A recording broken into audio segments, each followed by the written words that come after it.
এখন আমরা অ্যাক্রোনিম সম্বন্ধে জানব। অ্যাক্রোনিম হচ্ছে একটা ফিলোলজিক্যাল টার্ম। তাহলে আমরা এবার দেখে নিই অ্যাক্রোনিম জিনিসটা কি। তাহলে আসলে অ্যাক্রোনিম হচ্ছে একটা ওয়ার্ড। এই ওয়ার্ডটা তৈরি হচ্ছে কি করে, একটা ফ্রেজকে PHRASE, ফ্রেজ মানে শব্দগুচ্ছকে অ্যাব্রিভিয়েট করে, সংক্ষিপ্ত করে, তাহলে ফ্রেজটাকে অ্যাব্রিভিয়েট করে একটা ওয়ার্ডে কনভার্ট করা হচ্ছে। কি করে কনভার্ট করা হচ্ছে? সেই ফ্রেজ গঠিত কি নিয়ে, কতগুলো ওয়ার্ড নিয়ে।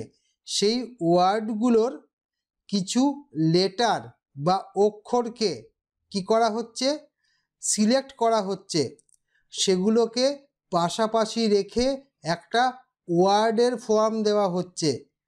বাকি হচ্ছে যে সেই ফ্রেজের যে গুরুত্বপূর্ণ শব্দগুলো, দ্যাট ইজ ভেতরে যদি তার আর্টিকেল বা প্রিপোজিশন থাকে সেগুলো বাদ দিয়ে বাকি যে শব্দগুলো রয়েছে সেই শব্দগুলোর প্রথম লেটার বা অক্ষরটাকে নিয়ে একটা ওয়ার্ড তৈরি করা হচ্ছে। দেখো তোমরা এখানে কি করে হচ্ছে জিনিসটা,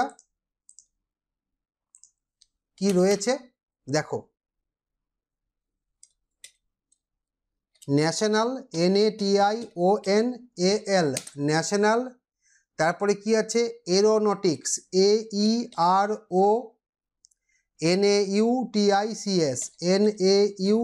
ERONAUTICS, এরোনটিক্স অ্যান্ড স্পেস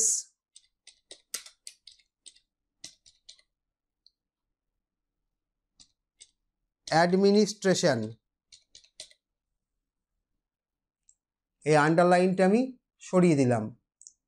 এইবার কি হচ্ছে এখানে, এবার আমরা মেন ওয়ার্ডগুলো দেখি। তাহলে এই অ্যান্ড কিন্তু এখানে মেন ওয়ার্ড নয়। আমি প্রথমেই বললাম যে অ্যান্ড হচ্ছে একটা কনজাংশন, এবং কনজাংশন, আর্টিকেল, প্রিপোজিশন এগুলো ধরা হবে না। তাহলে ন্যাশনালের প্রথম লেটারটা আমি এখানে নিলাম, সেটা কি, N। এরোনটিক্সের প্রথম লেটার নিলাম A। স্পেসের প্রথম লেটার নিলাম S। অ্যাডমিনিস্ট্রেশনের প্রথম লেটার নিলাম, সেটা হচ্ছে A। তাহলে এই নাসা, NASA, এই নাসা ওয়ার্ডটা হচ্ছে অ্যাক্রোনিমের এক্সাম্পল। আমরা চলে যাচ্ছি পরবর্তী এক্সাম্পলে। ফিয়ার অফ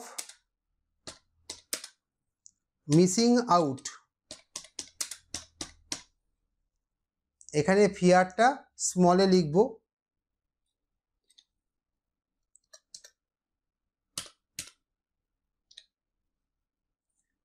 তাহলে ফিয়ার অফ মিসিং আউট, এটাকে আমরা অ্যাব্রিভিয়েট করলে কি হবে, ফিয়ারের F, অফের O এখানে নিতে হচ্ছে, মিসিংয়ের M, আউটের O, তাহলে ফোমো, FOMO, এটা হচ্ছে একটা অ্যাক্রোনিমের এক্সাম্পল।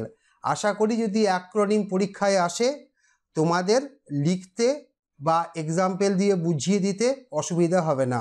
সকলকে ধন্যবাদ।